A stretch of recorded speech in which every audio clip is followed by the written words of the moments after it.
तानाजी सावंत यांनी राष्ट्रवादीबाबत वादग्रस्त वक्तव्य केले। एनसीपीच्या मांडीला मांडी पण बैठकीतून बाहेर आल्यावर उलट्या येतात असं ते म्हणाले। काँग्रेस राष्ट्रवादीच्या आयुष्यात कधीही पटलं नाही असंही तानाजी सावंत यांनी म्हटलेलं आहे। तानाजी सावंत यांच्या या वक्तव्यानं आता नव्या वादाला तोंड फुटल्याचं पाहायला मिळतं। आताची सगळ्यात मोठी आणि महत्त्वाची बातमी, तानाजी सावंत यांनी राष्ट्रवादी जी महायुतीमध्ये आहे त्यांच्याविषयी, अजित पवारांच्या राष्ट्रवादीविषयी वादग्रस्त वक्तव्य केलं आहे। एनसीपीच्या मांडीला मांडी लावून बसतो पण बैठकीतून बाहेर आल्यानंतर उलट्या होतात असं तानाजी सावंत म्हणाले आणि त्यामुळे आता महायुतीमध्ये मिठाचा खडा पडण्याची शक्यता आहे। राष्ट्रवादीकडून यावर काय प्रतिक्रिया येते ते बघावं लागेल।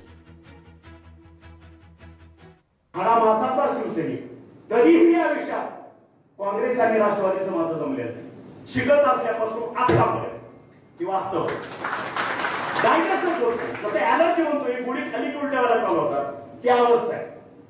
कारण ते विचार परिपूर्ण भिडलेले आहेत अंगामध्ये, त्याच्यामुळे ते शक्य आहे। आज जरी आम्ही कॅबिनेटला मांडीला बसलो असलो तरी सुद्धा बाहेर आल्यानंतर उलट्या होतात। ही वस्तुस्थिती सहन होत नाही। ते आता वयाच्या 7व्या वर्षी म्हणून बदलू शकत नाही। जे काय 15-20 वर्षाचं पोरग आहे, आता तू असं कर, बापानं थोडा जम दिला की नीट झाला, होत नाही ते लक्षात। त्याच्यामुळं आम्ही तत्वाशी बांधलेला आहोत। तर आपण बघितलेलं आहे तानाजी सावंत नेमकं काय म्हणतायत ते तुम्ही ऐकलं असेल, पण आता याच्यावर अजित पवारांच्या राष्ट्रवादीची काय प्रतिक्रिया येते तेही बघावं लागेल।